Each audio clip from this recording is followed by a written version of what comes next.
Wah, sebelum saya berkesimpulan, saya itu setelah saya cari buku-bukunya, saya coba ikutin dia kata orang-orang, saya berkesimpulan di sana itu ini orang penipu. Karena penipu ya saya tulis buku, namanya penipuan berdalih sedekah.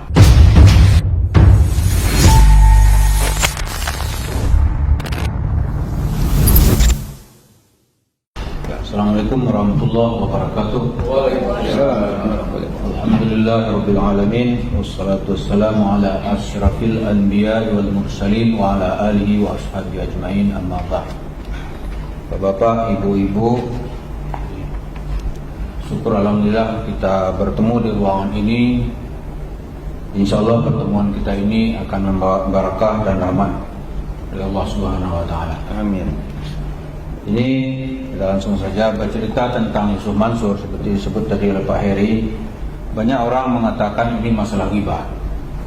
Saya sendiri itu mulai mengamati Yusuf Mansur itu kalau tidak salah itu tahun 2003. Sudah lihat ini, mula saya lihat ini retorikanya bagus nih orang, gitu kan? Enak ceramahnya. Yang sedikit background, saya kan belajar agama dari kecil, Pak. Saya lihat ini kok apa nih lama-lama ceramah ini. Mulai saya kumpulkan semua bukunya. Betul Pak? Saya kumpulkan semua buku. Karena zaman itu belum ada YouTube ya, saya cari bukunya apa gitu. Saya bilang ini apa yang diceritakan ini. Saya tidak ada pretensi, saya tidak jadi korban, tidak berhubungan secara pribadi, saya nggak pernah dibantu, saya juga tidak pernah berutang sama Yusuf Mansur. Jadi nggak ada hubungan personal Pak. Berlanjut pada tahun 2012, ini background saya dulu nih. Saya bekerja karena nasib saya nggak tahu ya. Saya dulu pulang sekolah itu nggak berurusan dengan pesantren. Saya hanya paling mengajar di UIN sebagai pegawai negeri sipil. Ya selain itu ya saya bekerja ada perusahaan batubara namanya di Kuningan itu. Dia mengeluh. Duitnya ada 15 miliar saat itu nggak dikembali-kembaliin oleh Yusuf Mansur. Janjinya investasi usaha lah, mau dikasih batu bara gitu. Duitnya udah dikasih, batunya nggak datang-datang. Saya bilang, apa Pak? Gini katanya. Terus akhirnya dia minta bantuan kepada Ahmad Sumargono. Mas Sumargono ketua KISDI, mungkin Ibu pernah dengar kan? Mas Gogon. Mas Gogon. Gogon langsung beraksi, dia entengnya cup, dia kirim WA, lu jawab sekarang, lu mau gua bunuh atau lu kembaliin duitnya, nggak ada cerita lagi. Nggak begitu, nggak ada, lu kembaliin. Lu nggak kembaliin, gua matiin lu. Kita sama Betawi nih gitu. Akhirnya separuh dikembalikan. Separuh tuh dia bayar dengan cara mengirim, tahu bagaimana cara ngirim batu baranya, nggak tahu, saya kirim. Tinggal separuh lagi. Karena perusahaannya saat itu gemuk, ya dia nggak mempersoalkan gitu. So Mansur hanya menghibur, dosa ente dimaafin semuanya. Dalam bahasa Betawi, ente musuh surga, udah dia tanya lagi gitu. Jadi uang sekitar 7 apa berapa miliar itu hilang. Jaminan dosa, dia tanya ke saya, apa benar gitu tuh? Saya tahu saya nggak ada Pak. Urusan dosa itu urusan perbuatan individu dan pertanggungjawabannya di depan Allah. Nggak ada tuh Pak ngasih ke si A tuh dosa diampuni, dosa siapa emang? Siapa dia? Kesimpulan saya setelah itu banyak orang kena sama dia. Wah ini sebenarnya penipu sudah ini. Tahun 2015 ada, ya kita udah kenal Pak Darso, udah ya. Udah, saya udah kenal Pak Darso tuh tahun 2015, 14, 15 itu. Itu banyak sekali kasusnya. Wah, sebelum saya berkesimpulan, saya itu setelah saya cari buku-bukunya, saya coba ikutin dia kata orang-orang, saya berkesimpulan di sana itu ini orang penipu. Karena penipu ya saya tulis buku, namanya penipuan berdalih sedekah. Sebenarnya tadi mau saya tulis penipu berdalih sedekah, tapi kata ada lawyer saya itu tambahan lah gitu. Penipuan, jadi nggak langsung menuding gitu. Udah nggak apa-apa, saya tulis penipuan berdalih sedekah. Jadi itunya. Kemudian terakhir ya, yang sekarang kita lihat Yusuf Mansur itu membawa dalil-dalil agama dan akidah lah segala macam. Saya berkesimpulan ini menyesatkan orang. Ya setiap yang menyesatkan kita meluruskan itu ibadah. Dan itu bukan karena gibah. Dan lagi sekarang sedang saya tulis itu, nantilah soalnya. Jadi penipu menyesatkan orang, ada yang ketiga nanti ya dia bajingan. Ini tunggu aja bukunya gitu. Nah, buku pertama saya terbit itu ini orang ini kepingin menjadi wakil gubernur Jakarta saat itu tahun 2016. Ada kelompok-kelompok Habib-Habib membuat calon wali kota muslim, kan ada saat itu tuh. Bertemulah di rumah Kiai Abdul Rashid Syafi'i. Abdul Rashid Syafi'i di Bali Matraman ya, dekat Kampung Melayu itu temu. Saat itu tuh ada yang bilang, iya Mansur semangat sekali nih pengen jadi wakil gubernur, ini maunya banyak nih. Ada yang bilang, yang masalah kayak Khalil Ridwan itu, Mansur, ini ada buku nih tentang ente nih, gitu. Tolong dijelaskan gitu. Dia nggak bisa jelaskan saat itu. Dia bilang udah kita damai aja lah gitu. Kata Khalil Ridwan, cerita sama saya mau damai mau nggak? Gitu. Saya masalah saya apa? Saya nggak ada masalah Pak Kiai. Kita dihubungi Darso, rencana mau ketemu di pesantren. Kita udah siap-siap nih, datanglah Darso ya pada saya. Iya. Nggak datang dia. Terus di rumah Kiai Khalil Ridwan kita nggak ada janji mengiyakan ketemu gitu. Mungkin karena dia nggak ada yang datang, jadi dia datang. Dibilang kita pengecut, nggak mau datang. Terus dia bilang, ana cerita kepada Habib Rizik. Benar ente cuk, orang tuh obong itu.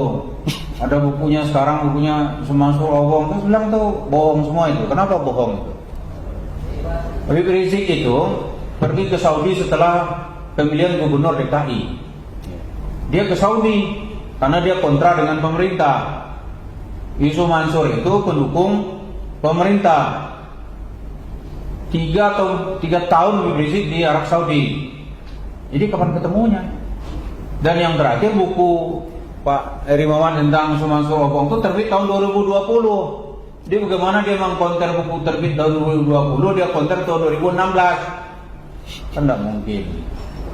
Masuk akal. Dan tidak mungkin secara politik dia berbeda. Dia nggak mungkin segala-galanya lah gitu. Tapi dia bilang di YouTube saya apa ini. Dan bagi kita bapak ibu sekalian, dalam agama itu ada yang disebut dengan ghibah. Ini saya cerita Pak Eri tadi itu. Ghibah itu kepada hal-hal perbuatan individu.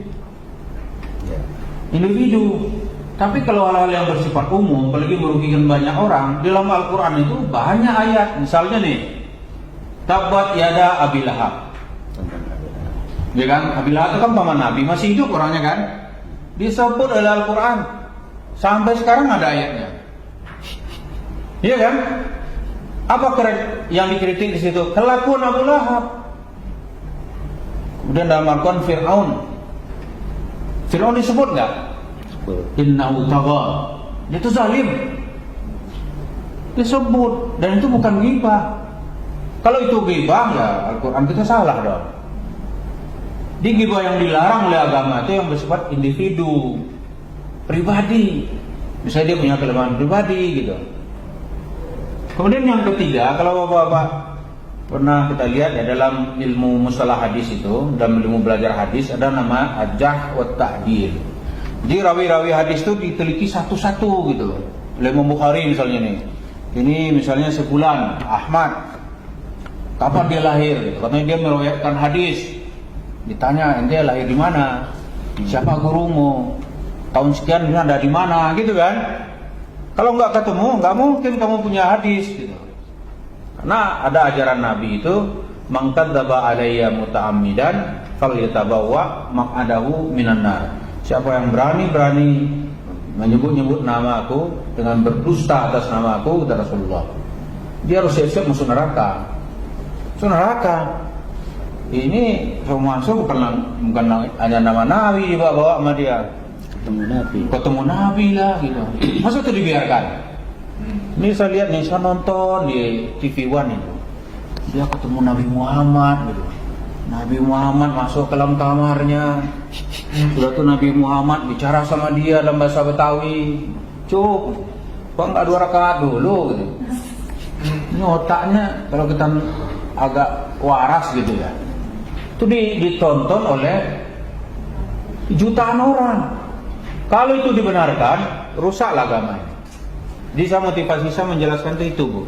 Ini bukan karena kita syirik ke dia, nggak ada. Bukan karena kita benci dia juga nggak ada. Gitu.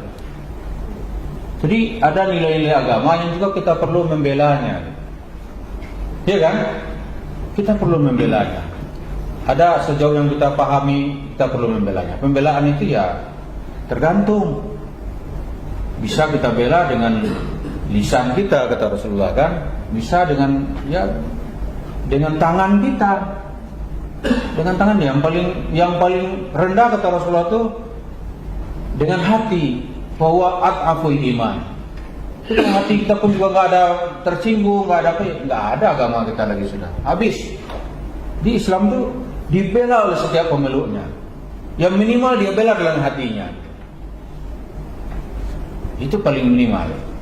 Kemudian kalau kita lihat di dunia politik itu kan membicarakan nasib orang banyak. Dan tokoh-tokohnya itu harus diperiksa. Tidak boleh kalau dia tampil secara publik melakukan kesalahan, itu orang lain yang akan rugi. Kalau di negara kita, misalnya nih untuk menjadi anggota legislatif katakanlah ya, DPR atau apa, dia pakai ijazah palsu, itu masuk penjara Pak.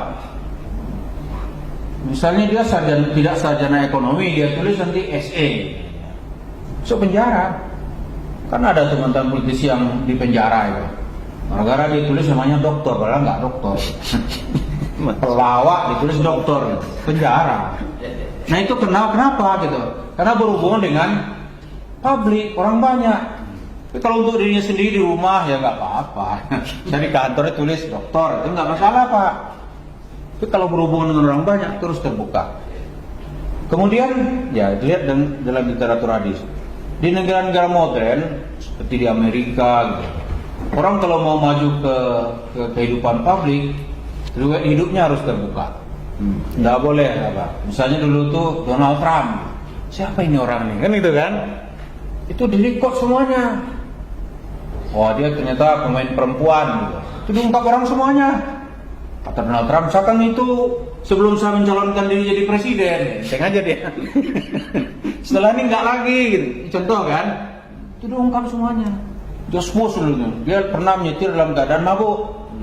Karena kita kan kecil ya, tapi di Amerika itu persoalan dia tidak jujur kepada dirinya. Kepada dirinya saja dia tidak jujur, apalagi kepada for the American people, misalnya itu kan, itu diungkap. Jadi nggak ada kita membicarakan itu tuh demi keselamatan buat semua. Jadi bukan saya menulis buku ini bukan karena saya membenci atau syirik kepada Yusuf Mansur, tapi sejauh kemampuan saya kita harus mengungkap apa bahayanya Yusuf Mansur ini. Dan buku 3 saya juga akan segera saya terbitkan gitu. Nah, ini di sini dilihat saya nonton lama-lama itu. Kalau Bapak lihat di buku saya yang pertama itu, Penipuan Berlin Sedekah itu, saya sudah ungkap semua argumen-argumen dia. Bagaimana dia memperdaya orang dengan dalih sedekah. Tapi dengan syarat sedekah itu harus dikasih ke Yusuf Mansur. Maka ada timnya belakang nanti itu kumpulin sedekah. Pulang, ada ibu-ibu membuka perhiasannya, dikasih. Begitu pulang dia nangis gitu. Kenapa Bu nangis? Dikasih tadi saya lupa, gitu. Nggak terpedaya gitu. Pernah juga saya ketemu tukang becak di Jogja. Itu dia dengan bayang Pak kehidupan tukang becak itu. Diperdaya dan kemana pula dia hadir dalam pengajian Mansur ini, itu dia sehari paling dapat itu dia ya ada 50.000 gitu kan. Kata Yusuf Mansur, kalau Bapak mensedekahkan 40.000, jangan berpikiran uangmu akan tinggal 10.000. Tapi dengan bersedekah 40.000, uangmu menjadi 410.000. Nah, itu bagaimana caranya gitu? Dia kan retorikanya bagus tuh. Oh dia sebut orang-orang yang berinfak di jalan Allah itu akan dikasih asara misluha, 10 kalinya. Jadi kalau 40.000 disedekahkan menjadi 400.000, ditambah 10.000 menjadi 410.000. Kalau uangmu 1 juta disedekahkan gitu, 900.000, uangmu kan berarti tinggal 100.000 gitu, tapi akan menjadi 9.010.000. Nah, itu kan dikalikan lagi menjadi 100. Yang 9 juta ini menjadi 90 juta. Hebat kan? 90 juta 100.000. Nanti digandakan lagi. Itu hanya tambah lagi sama dia, dikasih batas waktu gitu, 40 hari. Gitu kan? Selama 40 hari tukang becak ini nangis, Pak. Kok nggak datang gitu? Nggak datang, uangnya habis. Uang dikumpulin 10.000, 50.000 dari becak lah, bayangan itu. Dan orang begini yang diperdaya. Gitu. Saya itu nggak bisa gitu, harus ini diluruskan. Minimal mengedukasi masyarakat bahwa itu tidak benar. Begitu yang dia janjikan itu tidak terbukti, dia enaknya lepas diri. Berarti ente tahajudnya kurang. Jangan lagi disalahkan. Kalau tahajud udah selesai tahajud, duha ente manggil kurang. Saya duha tiap hari, manggil duha ente kurang 6 rakaat. Itu kan susah kalau gitu caranya. Pokoknya dia lari-lari terus gitu. Tapi orang udah dapat. Ini sebuah penipuan. Ini saya yakin itu sebuah penipuan. Kemudian dari buku ini, itu juga sebuah kesesatan. Bapak silakan dilihat semua buku-buku Yusuf Mansur. Saya dengan sedikit ada background ekonomis, akademis gitu. Saya insya Allah bertanggung jawab atas apa yang saya tulis. Dan ini bukan ajaran kebencian, tapi ini meluruskan. Karena fungsi Nabi atau fungsi Al-Quran itu musaddiqal lima baina yadayhi, yaitu merevisi dan mengarahkan apa-apa yang salah dari ajaran-ajaran sebelumnya yang sudah diselewengkan oleh tokoh-tokoh agama. Misalnya dalam Al-Quran itu salah satu fungsinya itu meluruskan Injil. Itu bukan mengoreksi Injil. Itu bukan berarti Al-Quran mengajarkan ujaran kebencian. Misalnya dalam Injil itu Nabi Sulaiman dibilang kena sihir, atau Nabi Sulaiman di hari tuanya sudah kafir. Masa Nabi Allah itu menjadi kafir? Maka Allah datang membuat firman kepada Rasulullah, wa ma kafara Sulaiman. Iya kan? Nabi Sulaiman tak pernah jadi orang kafir. Masa Rasulullah menjadi orang kafir? Kemudian diluruskan lagi oleh Allah, orang mengangkat hamba Allah menjadi Tuhan. Diangkat menjadi Tuhan. Dalam komprensi diangkatlah Nabi Isa menjadi Tuhan. Tapi nama yang mengangkatnya nggak jelas. Maka diturun ayat Al-Quran nanti, laqad kafara alladziina qalu innallaha tsalitsus salasah.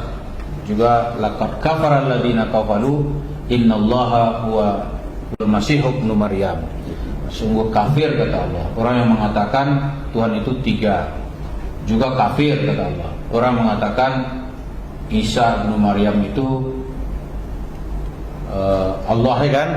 Kafir alladzina qalu innallaha masih ibnu Maryam, kafir. Jadi apa itu meluruskan. Nah, tugas kita belajar agama itu salah satunya meluruskan. Jadi kalau ada pelajaran agama yang salah, itu harus diluruskan. Karena itu Imam Bukhari menghabiskan seluruh hidupnya hanya untuk merumuskan orang-orang benar daripada orang-orang pendusta. Maka ada namanya akzabul kadzabin, ya kan? Itu para pendusta. Maka dalam riwayat hadis ini orang ini pendusta. Ini pendusta. Ibnu Taimiyah itu mengarang buku tebal-tebal, Pak. Hanya untuk meluruskan para pendusta. Ada bukunya Manhajus Sunnah An-Nabawiyah. Manhajus Sunnah An-Nabawiyah. Itu dia kritik ke orang Syiah karena ada ajaran-ajarannya yang menyimpang gitu. Ada 8 jilid buku itu dibantah oleh Ibnu Taimiyah semuanya. Itu dalam rangka meluruskan ajaran Islam. Nah, bagi kita zaman sekarang ini, kita perlu meluruskan ajaran-ajaran yang disampaikan oleh Yusuf Mansur itu yang kita anggap sebuah penyelewengan. Sebab kalau tidak, orang menganggap itu Islam. Ketika orang menganggap itu Islam, waduh, Islam jadi ledekan sejarah gitu. Dia akan nanti, wah ini kalau Islam ini kelakuannya ya ngumpulin uang gitu kan, nanti masalah selesai. Dia bilang ini sedekah aja lah, nanti utang negara beres. Saya baca di harian Kompas, kalau gitu Mansur dong sedekah dulu, kan uangmu banyak, sedekah lah. Ini kan katanya ditambah oleh Allah 10 kali lipat. Ditakut Pak. Pernah Mansur itu sekali datang ke pengajian Habib Rizik. Cerita nih, dia cerita kalau kita sedekah ini akan dibalas banyak.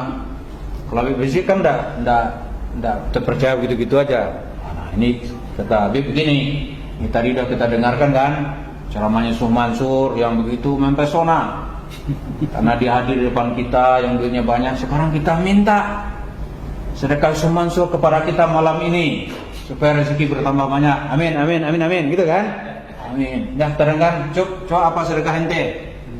Saya sedekahkan, dan dia nggak mau kehilangan muka. Saya serahkan 1 mobil Mercy. Tapi tolong besok diambil. Diambil. Itu bulan depan kita undang lagi. Dia nggak pernah datang lagi. Artinya dia juga nggak percaya kan? Kalau dia memang percaya, dia sedekahkan banyak dong, datang lagi gitu. Dia nggak pernah datang lagi gitu. Nah, Kiai Hasyim Muzadi juga pernah ngerjain dia. Hasyim Muzadi, Allah yarham, ketua PBNU, meninggal. Ini kita dalam acara apa tiga itu di rumah siapa itu ya? Ini Mansur datang. Ini yang bayarin siapa ini kan gitu? Kata Kiai Hasyim, biar saya ngomong dah. Ngomong ke Hasyim Muzadi, ini bilang Cuk, ini diantara kita yang khairnya ente ini. Yang khairnya ente nih, lain-lain kayaknya ya parah semua nih. Tolong tetekel semua. Oh beres Pak Kiai, beres.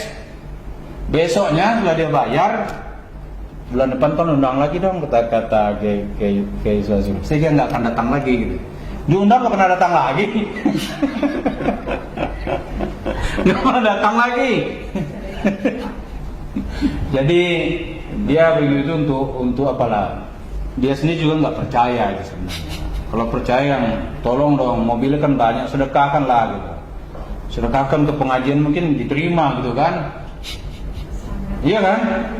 Oh saya punya uangnya 100 miliar, saya sedekahkan gitu kan.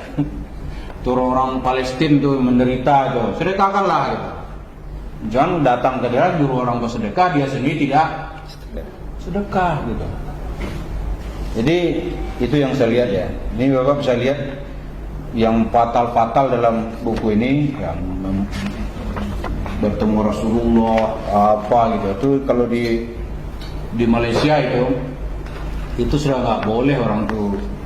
Dulu Bapak mungkin pernah dengar di Malaysia dulu itu ada kelompok atau jemaah yang mengatakan dia berjumpa dengan Rasulullah dalam keadaan yaqazah, sadar, sama seperti Mansur ini. Oh itu ditangkap, ajaran dibubarkan. Dia nggak boleh lagi pakai atribut seperti sorban karena kamu nipu orang. Kebetulan saat itu tuh dia sedang bisa membeli perkampungan. Itu ajaran dibubarkan, ya kampung itu jadi punya pribadi. Oh semua jemaahnya mengutuknya. Karena lu uang sedekah gitu. Jadi sedekah yang dipublish yang masif atau 7 keajaiban rezeki apa, percaya saya deh nanti ujung-ujungnya penipuan itu. Apalagi ada imbalan ini, imbalan sorga, dia juga belum balik di sorga kan. Imbalan ini percaya deh Bapak sekalian. Itu ujung-ujungnya nanti pasti penipuan. Yakin itu. Jadi barangkali ya itu yang bisa kita lihat. Ini bukunya sebenarnya tebal ya, tapi sekedar pengantar. Kalau yang saya tanya silahkan, dan kita akan jelaskan gitu bagaimana sesat ajaran sedekahnya, akidahnya. Itu banyak buku-buku akidah Mansur yang dijual. Kalau nggak salah saya punya buku ini apa 18 atau 20 gitu. Tapi isinya tuh halusinasi semua itu. Halusinasi atau imajinasi atau apa itu? Imajinasi. Wah, bisa dia jalan, dia sedekah, itu tahu sampai di pasar ada orang yang, "Bu, ayamnya nggak usah dibayar." Fakta mana ada itu. Ada lagi dia buat cerita, ini Pak Darso ini nih dosanya banyak juga nih, tukang bubur naik haji, yang tukang tulisin dia ini. Tukang bubur naik haji, sempurna lagi dong. Dia udah buat sinetron kan? Iya, iya. Ada lagi kun payakun. Ada pilihan segala macam gitu. Itu nggak ada dalil. Nggak ada dalil, masa kita bilang iya. Halusinasi. Ajaran-ajaran akidahnya itu banyak buku halusinasi, cerita aja. Intinya sama itu, satu cuma intinya bersedekah. Masa akidah sih sedekah? Akidah itu bukti ketaatan seseorang kepada Allah, atau bukti keimanan, orang beriman bersedekah, kan gitu kan? Ya balasannya ya Allah yang membalas. Kapan dibalas ya terserah kepada Allah. Dalam bentuk apa ya? Juga bukan wewenang kita. Ini dibilang bersedekah 1 juta. Ada lagi yang ngeri-ngeri saya dengarnya nih. Ente dosanya dosa ente banyak kali. Di kemana Ustaz? Ente sedekah samanya 2 miliar dah. Ada kebetulan duitnya lagi habis, itu marah-marah dia. Duit juga habis, tak masa sedekah sama ente dosanya diampunin. Kalau ente nggak percaya, serah ente nggak diampunin, usaha ente bakal bangkrut. Dia ngancam-ngancam begitu, ngancam-ngancam ya. Ternyata saya baru sadar juga ya, masyarakat kita pemahaman agama itu tidak apa ya, tidak dari segi akidah itu masih banyak yang perlu kita pelajari terus menerus. Jadi dirayu-rayu terpedaya dia. Malah nanti ada yang nggak mau datang ke masjid lagi seperti Pak Eri bilang tadi itu, karena dia frustasi, mungkin frustasi kepada Tuhan ya. Sebenarnya yang membuat dia frustasi bukan Tuhan gitu. Tapi manusia tadi itu.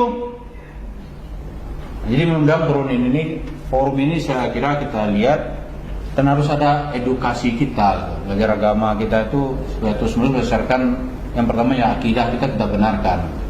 Kalau enggak ya bukan hanya satu orang yang akan menjerumuskan kita. Ada lagi nanti model mansur-mansur yang lain. Banyak tuh saya nonton itu di televisi, aneh bakat ini saya bilang kan. Wah ini ada lagi nih, saya cari bukunya gitu. Aduh, ini bakal jadi penjahat umat juga ini gitu. Wah ini saya lihat itu, jadi saya menulis buku itu bukan tiba-tiba ada tulisan, enggak, saya liatin, saya renung-renungin gitu kan. Saya cari buku referensi dia, kita cari dia kan pemahaman Islam yang dasar kitab-kitabnya ada gitu. Nah itu yang kita lakukan. Di semua pihak kita kira ya kembalilah kepada jalan Islam. Dan saya sangat menghargai, mudah-mudahan ibu-ibu sih yang banyak jadi korban, mudah-mudahan itu anggap saja ini sebagai fighting spirit. Semoga berjuang lebih keras lagi. Kalau niat ibu mula-mula mau investasi usaha itu supaya ada pendapatan yang lebih. Mudah-mudahan ibu semua di sini nanti menjadi pengusaha. Amin, amin. Pengusaha yang rezekinya halal dan dapatnya jauh lebih banyak. Dan orang-orang ibu-ibu tuh kita doakan juga supaya dia nggak menikmati hasil usahanya. Dia kan? Dia nggak nikmatin. Cara bagaimana Allah yang tahu. Mungkin dia nanti kena penyakit banyak nggak bisa apa-apa lagi. Atau dia mati dalam keadaan lebih cepat, uangnya tinggal dibagi-bagi oleh ahli warisnya, dia nggak dapat. Jadi yang jelas kita doakan ibu semua ini jangan patah semangat, dan juga diedukasi orang-orang lain supaya jangan sampai tertipu oleh yang seperti itu. Mudah-mudahan kita semua dikasih kesehatan, dikasih ilmu, akal yang waras, iman yang mantap, dan semua kita di sini dikasih dengan balasan berlipat ganda oleh Allah Subhanahu wa taala. Demikian ya, yang dikerjakan silahkan. Ya, Assalamualaikum warahmatullahi wabarakatuh. قالوا إنها وعد قالوا إنها وعد نحن عصبة الأسد فأتاهم زحفنا زائلون للأبد ثم نادوا حسمت إنها قد رسمت فأتاهم ردنا صعقت بل سحقت قالوا إنها وعد نحن عصبة الأسد فأتاهم زحفنا زائلون للأبد ثم نادوا حسمت إنها قد رسمت فأتاهم ردنا صعقت بل سحقت